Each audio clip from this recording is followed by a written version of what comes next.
J'ai répondu avec plaisir à l'invitation à ce colloque parce que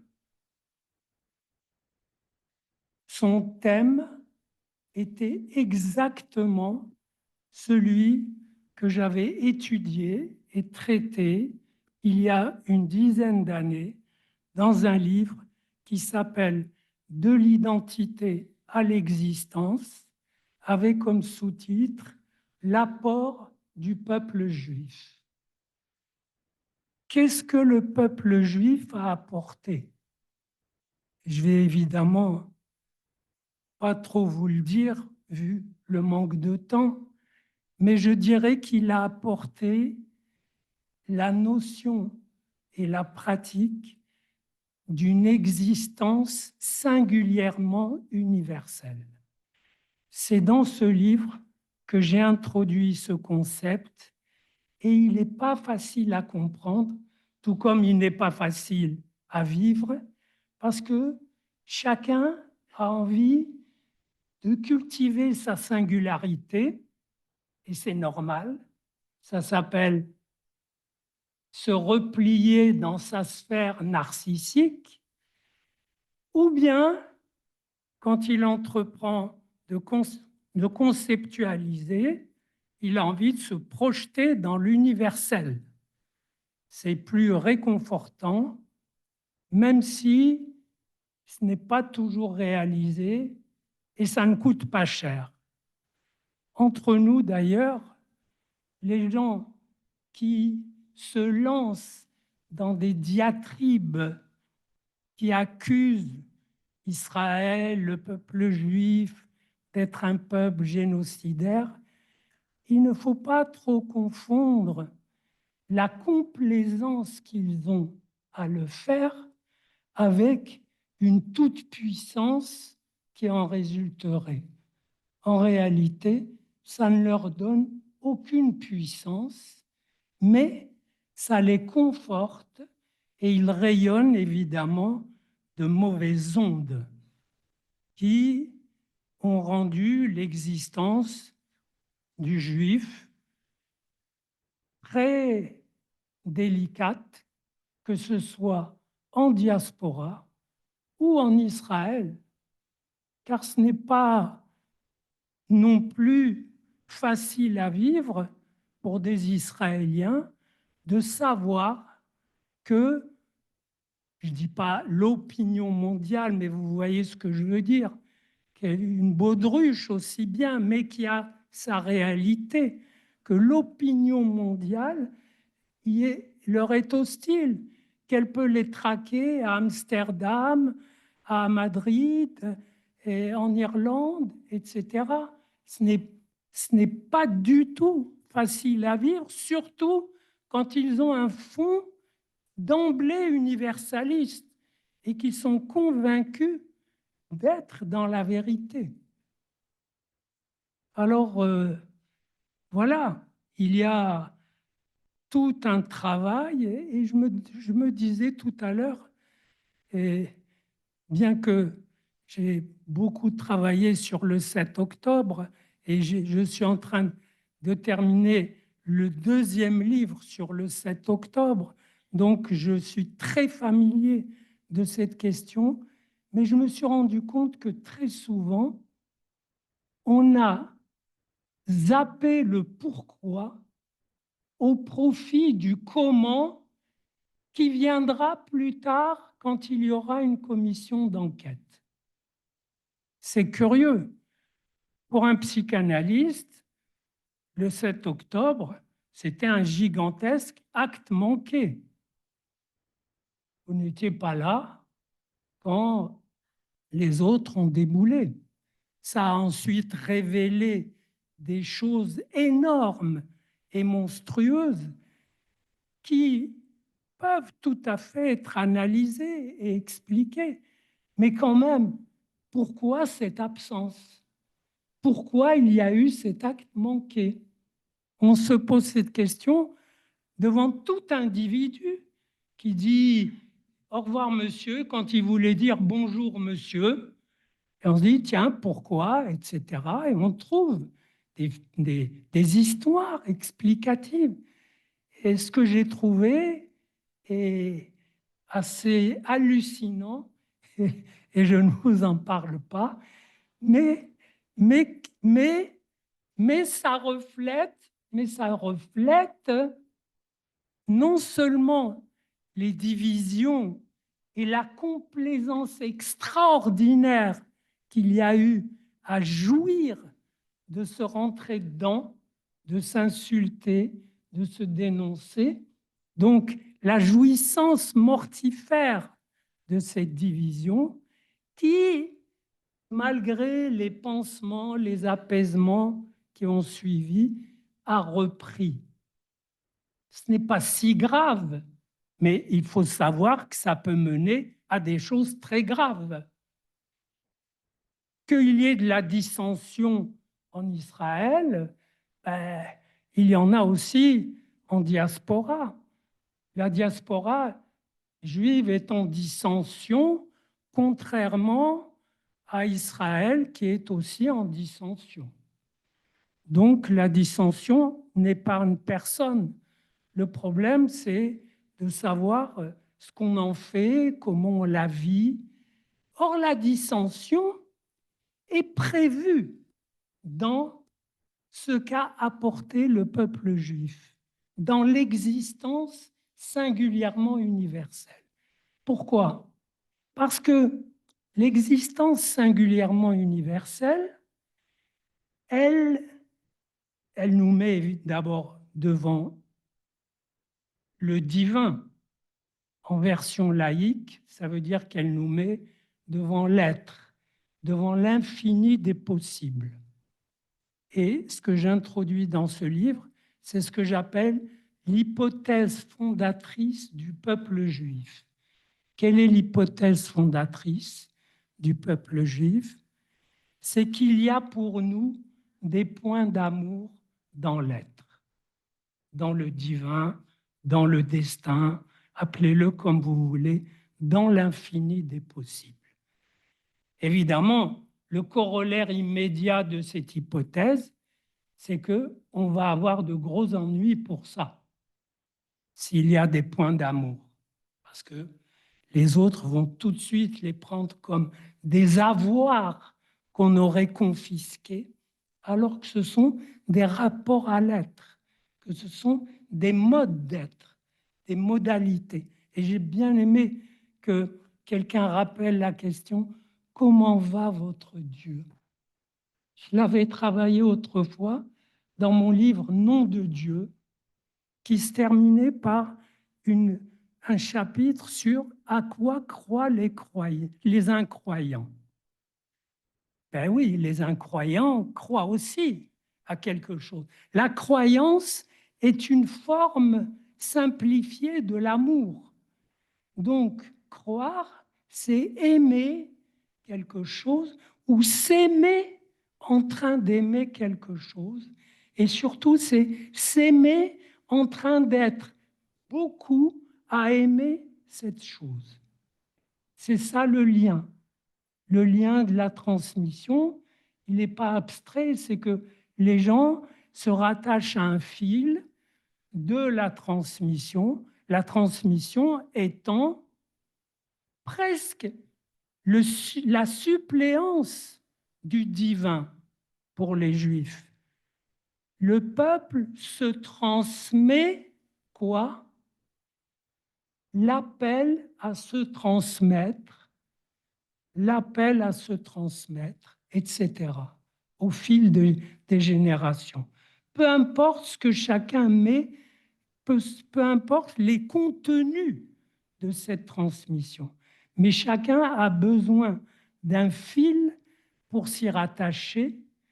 D'autres ont besoin de 2 fils, 3 fils, et certains ont besoin d'être complètement ficelés, c'est-à-dire qu'ils ont besoin d'avoir tous les liens avec eux tout le temps, en même temps. C'est difficile à vivre parce que, en réalité, l'enjeu, c'est bel et bien non pas la reconnaissance de l'autre, mais déjà sa connaissance. Un des éléments du pourquoi le 7 octobre, c'est que l'establishment israélien, de droite ou de gauche, n'a jamais eu la connaissance exacte de la pensée qui habite l'adversaire, n'a jamais eu la notion, parce qu'elle est totalement irrationnelle, la notion que ce qui fait jouir les gens d'en face, ce n'est pas évidemment d'avoir des terres, ce n'est pas même du fleuve à la mer, c'est de vous tuer. Cette notion n'entre pas dans la mentalité. Et du coup, d'ailleurs, la réaction israélienne au 7 octobre, entre nous, elle a écarté le danger dès les premiers jours. Donc dire qu'aujourd'hui, on est sauvé du danger, c'est un peu exagéré, parce que très vite, il n'y a plus eu de danger. Mais une sombre histoire a commencé, qui s'est répandue comme un tourbillon dans toute la planète, à savoir que on était en train de commettre un crime radical. Et là, il faut quand même revenir aux fondements, aux fondamentaux. Vous savez, quelle est la première déshumanisation des Juifs que je connaisse? C'est pas la chrétienne dans les Saint Paul ou dans l'évangile de Jean qui fait de nous des fils du diable. C'est que dans le Coran, il est écrit explicitement que nous sommes, les Juifs, des singes et des porcs. Autrement dit, il y a une animalisation préalable qui est suivie, en revanche, de quelque chose qui n'est pas « il faut tuer les Juifs ». Vous ne trouverez pas dans le Coran un verset qui dit « il faut tuer les Juifs ». Ce que vous allez trouver, c'est un nombre incalculable de syllogismes suspendus, comme je les appelle, qui commencent « Dieu, Allah, réserve l'enfer à ceux qui ne croient pas ». Et quelques lignes plus tard ou plus tôt, vous trouvez « Les Juifs disent qu'ils croient, en réalité, ils mentent. Ils ne croient pas. » Le fidèle, vaillamment, conclut le syllogisme. Et à force de conclure le syllogisme, qui lui donne l'impression d'avoir trouvé une nouveauté et d'être intelligent, il s'est imprégné de cette idée. Elle a une conséquence très simple.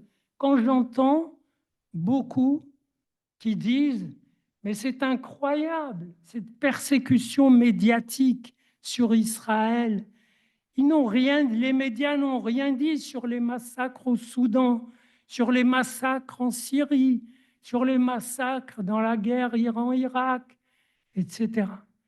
Mais ils n'en ont rien dit, tout simplement parce que ça ne concerne pas les Juifs. Et si ils parlent de massacres qui impliquent les Juifs, c'est parce que dans l'éthos, dans le mode de pensée et le mode d'être islamique, l'idée qu'un juif puisse tuer un musulman, c'est de l'ordre de l'inconcevable. Donc, il faut savoir que 1,5 milliard de gens encaissent silencieusement ou bruyamment l'idée que des juifs tuent des musulmans.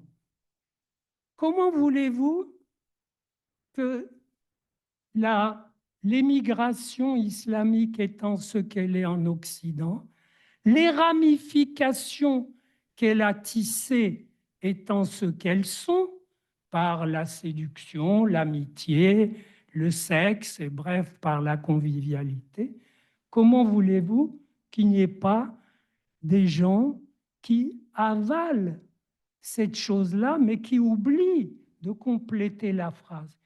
Il tue des civils. C'est pas il tue des musulmans. Ça, c'est zappé. C'est à usage interne. Et je suis sûr que les braves démocrates juifs qui sont à New York et qui risquent de faire passer M. Mamdani, je suis sûr que c'est en toute bonne conscience.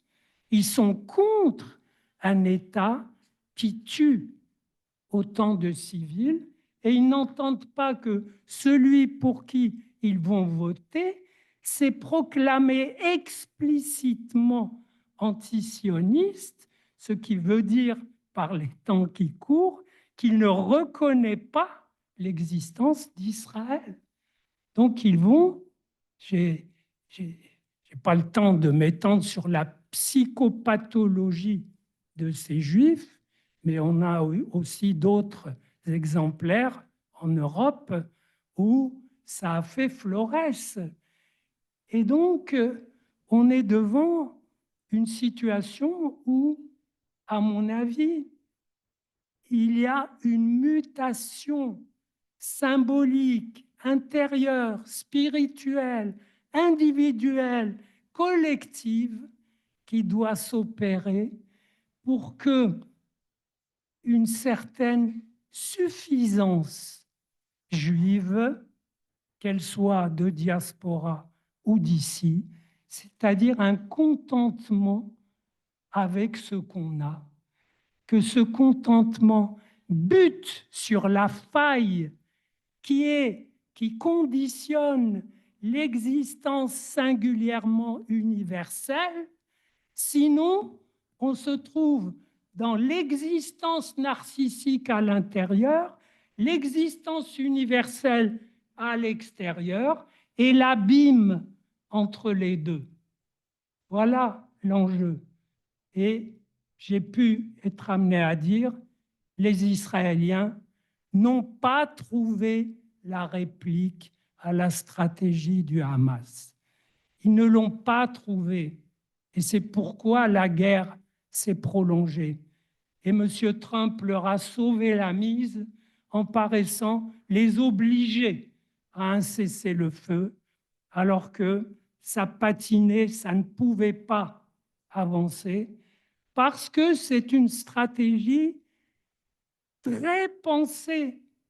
C'est la stratégie qui consiste à attirer l'armée juive dans ce dédale de tunnels pendant que sa réaction est enregistrée et envoyée régulièrement à la presse mondiale pour obtenir une condamnation généralisée.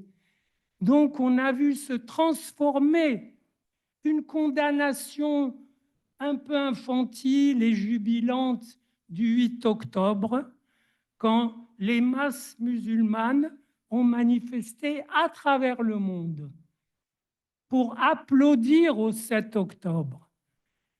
Ça voulait dire quoi? Ça n'a pas été compris, mais ça, c'est un acte d'applaudissement d'un public pour son équipe qui a marqué des points que lui-même rêve de marquer. Mais une fois ceci passé, on a assisté à un vrai travail sur l'opinion à laquelle il ne faut pas être inféodé. On ne va pas changer sa vie par rapport à l'opinion, mais il faut tenir compte du déclic qui se fait automatiquement et qui oblige, si les Juifs et les Israéliens veulent produire une vraie mutation et pas simplement se retrouver après 2 ans de guerre avec presque tous les otages restitués. Quand même, on s'est sacrifié pour avoir plus et pour être autrement. Si on veut créer cette mutation existentielle, il faut vraiment réfléchir en termes d'existence singulièrement universelle. Merci.